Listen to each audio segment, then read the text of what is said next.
Si vous pensez toujours que les Vikings buvaient exclusivement dans des cornes et mangeaient dans les crânes de leurs ennemis, on vous a menti. Et si vous pensez que les Vikings ne buvaient jamais dans des cornes, on vous a aussi menti. Bref, on vous a vendu du flan, mais comme je suis super sympa, je vais vous dire la vérité sur les cornes à boire et sur ce que les Vikings utilisaient vraiment au quotidien pour manger, boire et faire la cuisine. C'est parti. Et juste avant de commencer, je vous rappelle que tous ceux qui soutiennent la chaîne sur Tipeee entrent automatiquement dans le tirage au sort en cours. Et en ce moment, vous pouvez remporter ce magnifique plat en bois, cette très belle assiette. C'est une reproduction d'un plat retrouvé dans le bateau-tombe d'Oseberg, en actuelle Norvège. Et c'est réalisé entièrement à la main par Bartek d'Irminsul Création. Merci à lui et merci à vous. Et en parlant de récipients en bois, on va commencer avec les plus fréquemment retrouvés chez les Scandinaves de la période viking, les bols et assiettes en bois. Donc là, ce sont des bols en bois tournés, c'est vraiment les bols les plus simples et les plus fréquemment retrouvés. On part d'une bûche, bien sûr, on va tailler et faire une sorte d'ébauche comme ça, qu'on va ensuite passer au tour à perche. Et ça permet d'avoir quelque chose d'assez régulier.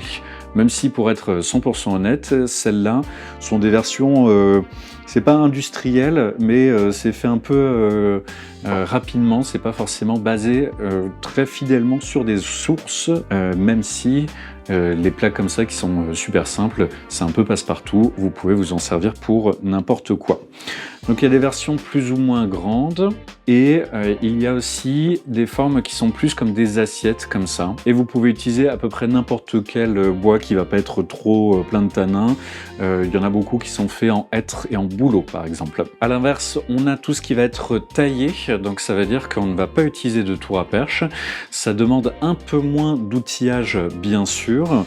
Et les formes vont être généralement plutôt plates et plutôt rectangulaires.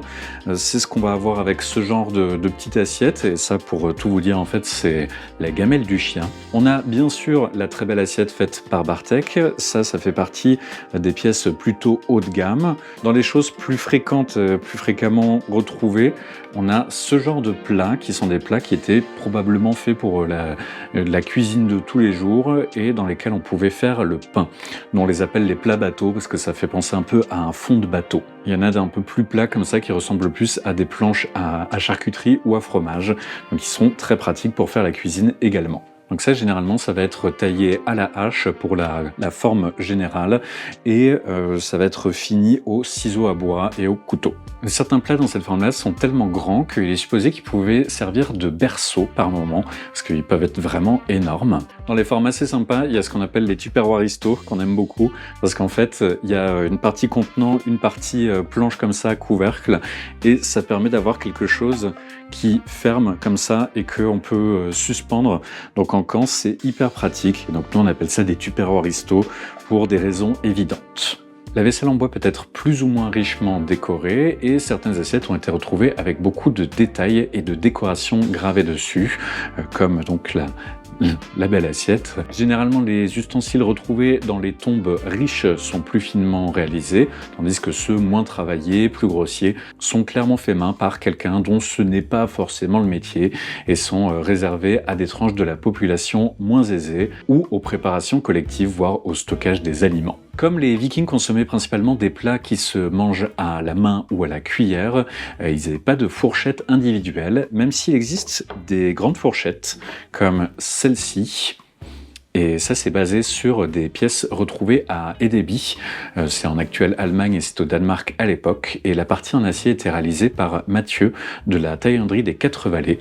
Donc bien sûr, je vous invite à lui en commander des douzaines. Ça servait sûrement à repêcher des saucisses et de la viande dans les potages, parce que même s'il y avait des louches et des spatules, hein, comme ce qu'on a ici par exemple, c'est quand même bien plus pratique avec ce genre d'ustensiles. Les Scandinaves utilisaient bien sûr des couteaux de forme et taille variées, la norme étant plutôt au petit couteau simple avec un manche en bois rustique, donc plus rustique que celui-là. Et si le sujet vous intéresse, on pourra en parler plus en détail dans une vidéo prochaine. Abonnez-vous. Pour revenir au contenant, on trouve aussi des petits gobelets en bois, généralement assez simples, même si pour boire, on pouvait aussi utiliser de la céramique. Ici, j'ai deux types de céramiques qui sont toutes les deux probablement faites pour boire. Vous voyez qu'on en a une qui, dans ma main droite, est très sombre et qui est en forme globulaire. Donc ça, c'est le genre de poterie qui a été retrouvé le plus en Scandinavie et sur ce qui est typique de la Scandinavie. On a aussi cette poterie que je trouve assez intéressante parce qu'il y a les petits picots dessus, les petits tétons qui sont sympas, qui correspondent à des pièces de fouilles retrouvées également à Edeby. Donc ça c'est assez intéressant parce qu'en plus c'était déjà utilisé en Antiquité, ça a un peu disparu et c'est réapparu au Moyen-Âge. Donc ça c'est très sympa comme petit détail. Aussi on remarque que ça c'est une poterie qui est frappée, donc c'est-à-dire que la motte d'argile a été frappée par l'extérieur pour agrandir la forme et ensuite ça a été cuit en four, tout comme ce qu'on a ici. Donc ça permet d'avoir des cuissons réductrices et des choses qui sont très solides et qu'on peut garder un moment. Les formes sont assez variées, donc là on a les globulaires, mais sinon vous voyez qu'on en a aussi dans des formes comme ça qui ressemblent pas mal à des godets assez modernes. On a également des bols. Là ce bol c'est un bol basé sur une pièce de fouille de Birka en Suède et moi je mange mes céréales du matin dedans quand je suis en camp. Et d'ailleurs si on regarde ça ressemble énormément à ce qu'on trouvait chez les Celtes de la fin de l'Antiquité, donc ça c'est un godet bibracte. Celui-là, toutes les poteries noires, elles ont été réalisées par Fiona Moreau d'Atelier Figulina. Bien sûr, je mettrai des liens en description de tous les artisans dont je parle. Celui-ci, il a été réalisé par Jake Saunders de Wormcraft, qui vient de récupérer sa page sur Facebook. Donc, allez-y et mettez-lui des likes. Et cette grande poterie aussi, elle a été réalisée par Jake de Wormcraft. Donc, on a vu, il y a des poteries frappées, des poteries tournées. Les poteries tournées étaient plutôt importées, comme c'est le cas de cette cruche d'importation slave et de celle-ci d'importation franque. Donc toutes les deux sont des importations qui ont été retrouvées à Birka en Suède. Localement, en Scandinavie, les poteries frappées dominent, et une fois de plus, les disparités de niveau de finition peuvent être importantes d'une pièce à l'autre. Il faut se dire que les hommes du Moyen-Âge n'achetaient pas tout, et donc beaucoup de maisons étaient fournies d'ustensiles faits main, avec les compétences et moyens du bord. Les poteries étaient utilisées pour manger, boire, stocker la nourriture et même cuisiner. Parce que oui, des poteries comme ça, on peut les placer au feu, on peut cuisiner au feu avec et on peut mettre ça directement dans les braises, voire même dans le feu. Et d'ailleurs, certains pots de cuisson de plus grande taille sont simplement des versions plus grandes de ce genre de forme. Il existe aussi des verres en verre, les plus courants étant ceux en forme d'entonnoir.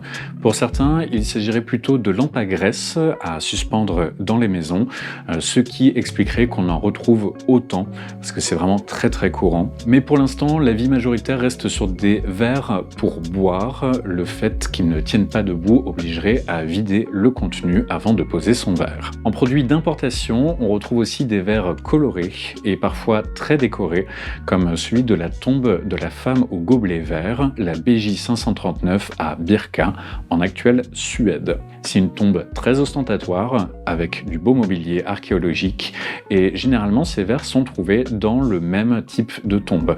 Donc ce sont des sépultures riches, contenant du mobilier d'importation et du bling. Cependant, les gobelets les plus riches sont sans aucun doute ceux en argent, et ce sont les plus rares. L'exemple le plus marquant étant la coupe de Yelling en argent et en vermeil, vermeil au sens de mélange d'or et d'argent. Elle a été enterrée avec le roi danois Gorm l'Ancien, père du fameux Harald à la dent bleue et fils du roi semi-légendaire Harthacnut Ier. Rien que ça, même si on n'est pas totalement sûr que Gorm buvait dans cette coupe qui pouvait également être un calice. Ça n'en reste pas moins une pièce riche et rare. Bon, je vous ai parlé de tous les contenants du quotidien, plus ou moins. Maintenant, penchons-nous réellement sur la question de la corne à boire, même si vous avez peut-être remarqué que celle-ci n'est pas réellement une corne à boire. Le roi Gerodr avait un fils de Disiver qui s'appelait Agnar, comme le frère de Gerodr. Agnar alla à Grimnir et lui donna à boire une corne pleine, disant que le roi faisait mal de le faire torturer, innocent qu'il était. Grimnir but. Le feu avait tant progressé que son manteau brûlait. Dans les Eddas, il est fréquemment fait mention de cornes à boire, et plus que ça, il est régulièrement dit qu'il faut y boire selon certaines règles, et que si elles ne sont pas respectées, il y aura amende ou gage. Notamment dans les dits du Très-Haut, les Havamal, que je dis super mal mais c'est pas grave, il est spécifié qu'on ne se cramponne pas à la corne à boire, qu'en outre on boive modérément l'hydromel, qu'on parle si besoin, sinon qu'on se taise. Il est même dit que certaines runes gravées peuvent donner des pouvoirs au contenu d'une corne, même si ça reste de la mythologie et qu'il n'est pas précisé si ce sont des runes seules ou des mots en runes, option plus probable. Et puis rappelons que c'est dans un contexte de dieux qui changent de forme à volonté, de géants, d'animaux magiques, donc ce n'est pas obligatoirement à prendre au pied de la lettre. Même si bien sûr ça parle de magie, donc quoi qu'il arrive, on avait deviné qu'il fallait pas le prendre au pied de la lettre. Certaines cornes étaient décorées d'appliques en métaux précieux, comme celle-ci, avec des appliques en argent retrouvées à Birka, tombe 523. Les plus connus retrouvés en Scandinavie ne sont malheureusement pas vikings, mais datant du début du 5e siècle, bien que souvent utilisés comme exemple pour parler des vikings. C'est une paire de cornes en or, aujourd'hui perdue, et dont des reproductions sont visibles à Copenhague et à Mosgard. D'autres cornes naturelles étaient possiblement nues, elles pouvaient être de bovins ou de caprins, et aujourd'hui il est impossible de savoir à quelle fréquence elles étaient vraiment utilisées, l'historiographie sur la question n'étant pas suffisante, et les cornes naturelles qui ont survécu jusqu'à aujourd'hui étant généralement conservées grâce aux éléments métalliques. Même si on peut en avoir une petite idée, dans les rares sources écrites qui en parlent, j'ai constaté que les cornes à boire sont systématiquement associées soit à des personnages et faits mythiques, comme l'épisode de Thor qui tente à son insu de boire les mers du monde chez Utgarda Loki, soit lors de fêtes ou banquets, souvent en compagnie d'invités de marque comme des rois. Le simple fait que la corne soit précisée si régulièrement dans ces événements exceptionnels laisse, à mon avis, entendre que la corne à boire n'était pas utilisée au quotidien. On devait sûrement lui préférer les récipients décrits plus tôt, donc tout ce qui est plutôt en céramique ou en bois. On associe souvent la corne à boire aux vikings et inversement, mais en faisant mes recherches, j'ai remarqué que c'est bien plus étendu que ce qu'on pourrait penser. Déjà, l'utilisation de la corne à boire est loin d'être confinée à la Scandinavie, puisqu'on en trouve ailleurs en Europe, notamment en Angleterre, dans la tombe anglo-saxonne de Sutton Hoo, datant du 7e siècle, ou encore dans la tombe du chef d'Osdorf, en actuelle Suisse.